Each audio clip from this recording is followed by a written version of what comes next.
हिंदुस्तान अब चुप नहीं बैठेगा। ये नया हिंदुस्तान है, ये घर में घुसेगा भी और मारेगा भी। जय हिंद दोस्तों, मेरा नाम अंशुमान त्रिपाठी है। मैं एक मेडिकल स्टूडेंट हूं और मैं करेंटली अपनी थर्ड ईयर एमबीबीएस की पढ़ाई कर रहा हूं from regional institute of medical sciences RIMS Imphal. आज हमारा जो टॉपिक है वो है इंडियन डिफेंस सिस्टम। तो इंडियन डिफेंस सिस्टम, तो आप जैसा कि देख रहे हैं मेरे पीछे ये इंडिया का पॉलिटिकल मैप है। तो इस पॉलिटिकल मैप को लगाने के मेरे पीछे कुछ रीजंस हैं, क्योंकि मैं मेडिकल स्टूडेंट हूँ तो मुझे पता है कि like the visual memory is far better than the audio memory.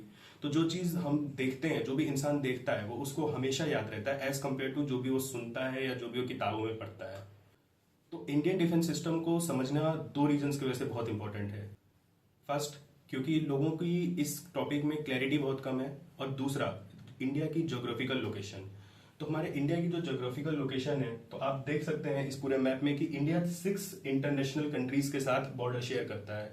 6 international borders हैं इंडिया के कंट्रीज के साथ। वेस्ट साइड में पाकिस्तान के साथ, नॉर्थ से लेकर नॉर्थ ईस्ट तक चाइना के साथ, नेपाल, भूटान, बांग्लादेश और म्यांमार।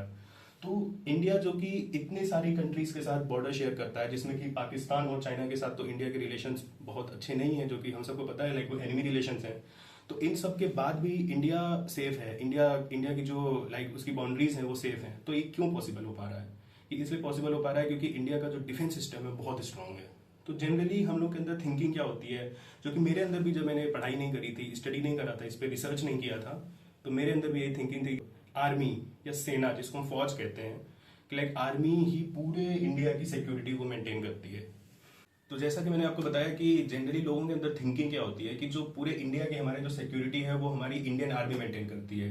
ऐसा नहीं होता है। इंडियन आर्मी जो है वो वॉर की सिचुएशंस के लिए, जैसे कहीं पे वॉर की सिचुएशन हो गई या फिर कहीं पे इंसर्जेंसी हो गया, तो वहां पे इंडियन आर्मी डिप्लॉय करी जाती है। हर बॉर्डर की सिक्योरिटी के लिए इंडियन आर्मी को नहीं भेजा जाता है। तो जैसा कि अब इंडियन आर्मी, हाँ, बट कुछ बॉर्डर्स की सिक्योरिटी स्पेसिफिकली इंडियन आर्मी भी करती है। तो आज मैं आपको डिटेल में बताऊंगा कि कौन से बॉर्डर पे कौन सी फोर्स रहती है और इंडियन आर्मी कहाँ की सिक्योरिटी कर रही है, पैरामिलिट्री कहाँ की कर रही है। हमारे जो कोस्टल रीजन है, आप जो देख रहे होंगे, ये जो अरेबियन सी और बे ऑफ बंगाल से टच होता है, इनकी सिक्योरिटी कौन मेंटेन करता है। तो हम स्टेप बाय स्टेप आएंगे। तो देखिए, सबसे पहले मैं आपको कंपोनेंट्स बताता हूँ जो हमारा पूरा इंडियन डिफेंस सिस्टम है। इंडियन डिफेंस सिस्टम, जो कि इंडिया अपने डिफेंस सिस्टम पे बहुत पैसा खर्च करता है। अपनी जीडीपी का, टोटल जीडीपी का 1.9% इंडिया सिर्फ अपने डिफेंस पे खर्च कर देता है। इंडिया वर्ल्ड में 4th रैंक पे आता है डिफेंस पे खर्च करने में। सबसे पहले अमेरिका, उसके बाद रशिया, उसके बाद चाइना, और फिर लास्ट पे इंडिया आता है। तो इंडिया अपने डिफेंस पे इतना खर्च कर रहा है जिसकी वजह से इसकी सिक्योरिटी मेंटेन हो पा रही है। तो सबसे पहले मैं आपको कंपोनेंट्स बताता हूँ। सबसे पहले इंडियन डिफेंस सिस्टम का सबसे पहले पार्ट होती है आर्म फोर्सेस, उसके बाद intelligence agencies, the paramilitary forces, उसके बाद आपकी स्ट्रेटेजिक कमांड्स और इंडियन कोस्टल गार्ड्स। तो आप जैसा कि देख रहे हैं, ये देखिए लद्दाख और जम्मू और कश्मीर, ये वाला जो एरिया है ये पाकिस्तान के साथ बॉर्डर टच होता है। और लद्दाख और कश्मीर रीजन, जो कि इंसर्जेंसी वाला एरिया है, यहाँ पे खुद इंडियन आर्मी सिक्योरिटी प्रोवाइड करती है और इस बॉर्डर की सेफ्टी के लिए इंडियन आर्मी रिस्पॉन्सिबल है। उसके बाद पंजाब, राजस्थान और गुजरात, ये वाले जो स्टेट्स हैं, इनका भी पाकिस्तान के साथ बॉर्डर टच होता है। और यहाँ पे सिक्योरिटी बॉर्डर सिक्योरिटी फोर्स, यानी कि जो हमारी बीएसएफ होती है, वो यहाँ पे सिक्योरिटी प्रोवाइड करती है। उसके बाद आप देख रहे होंगे ये नेपाल है और ये भूटान है। तो नेपाल और भूटान के साथ जो इंटरनेशनल बाउंड्रीज हैं, यहाँ पे सिक्योरिटी एसएसबी, यानी कि जिसे सीमा सुरक्षा बल बोलते हैं, वो सिक्योरिटी प्रोवाइड करती है। उसके बाद चाइना के साथ देखिए, मैं आपको बताता हूँ कहाँ कहाँ से बाउंड्री है। लद्दाख, हिमाचल प्रदेश, उत्तराखंड, सिक्किम और अरुणाचल प्रदेश। तो इन सब बॉर्डर्स पे जहाँ पे इंडिया का चाइना के साथ बॉर्डर टच होता है, यहाँ पे इंडो टिबेटन बॉर्डर पुलिस बोलते हैं, आईटीबीपी, वो सिक्योरिटी प्रोवाइड करती है।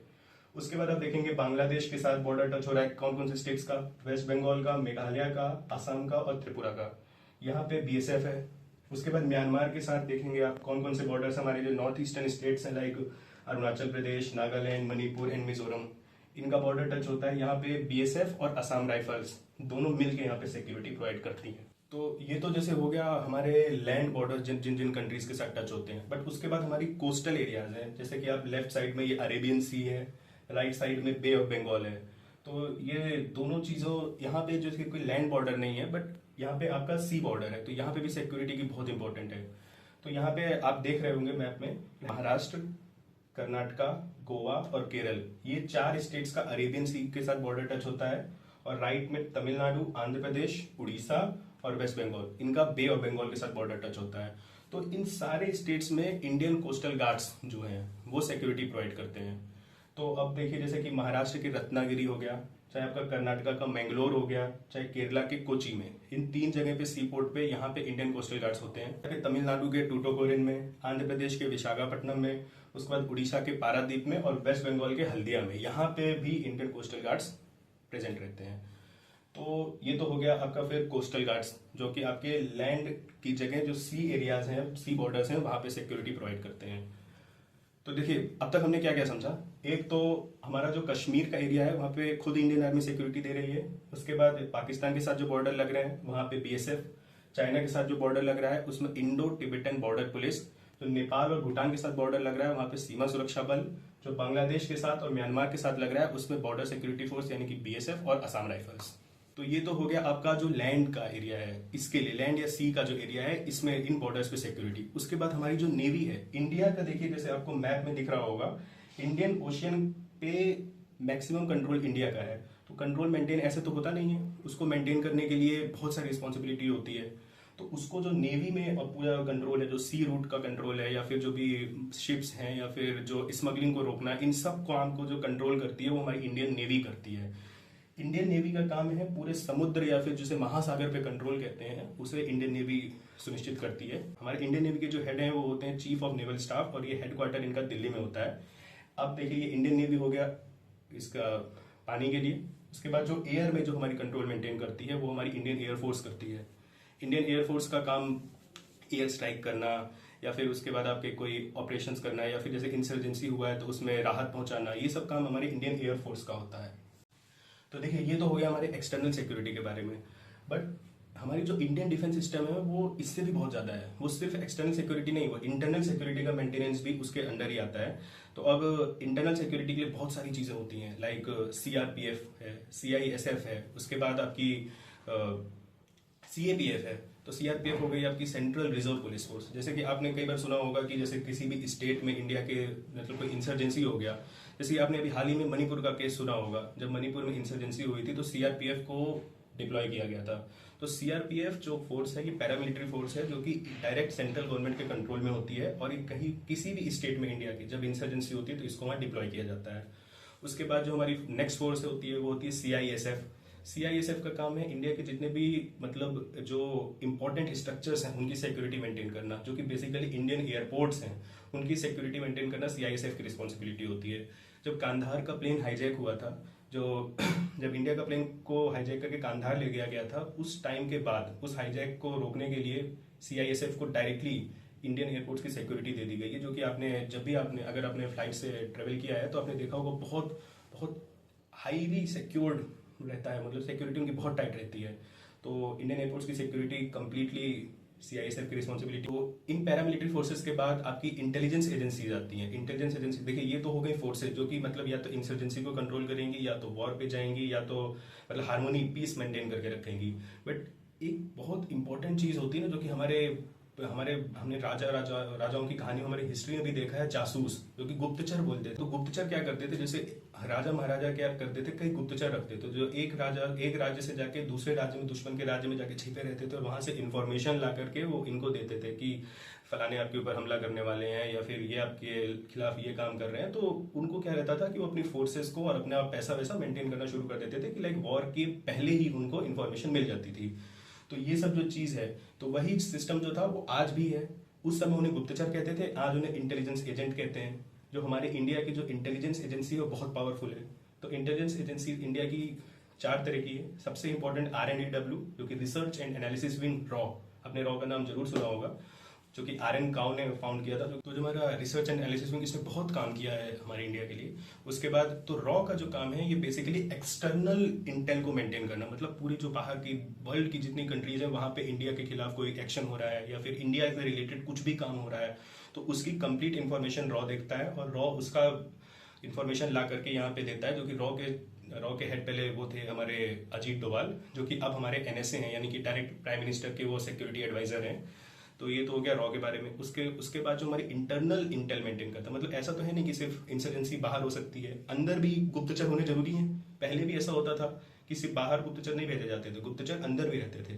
तो अंदर के जो गुप्तचर हैं वो आपके हैं आज के टाइम में इंटेलिजेंस एजेंसी, जो कि आईबी, इंटेलिजेंस ब्यूरो के फॉर्म में। इंटेलिजेंस ब्यूरो जो है, आईबी की डिपार्टमेंट जो है वो आपकी इंटरनल सिक्योरिटी को मेंटेन करता है। उसके बाद आपकी NTRO, national technical research organisation.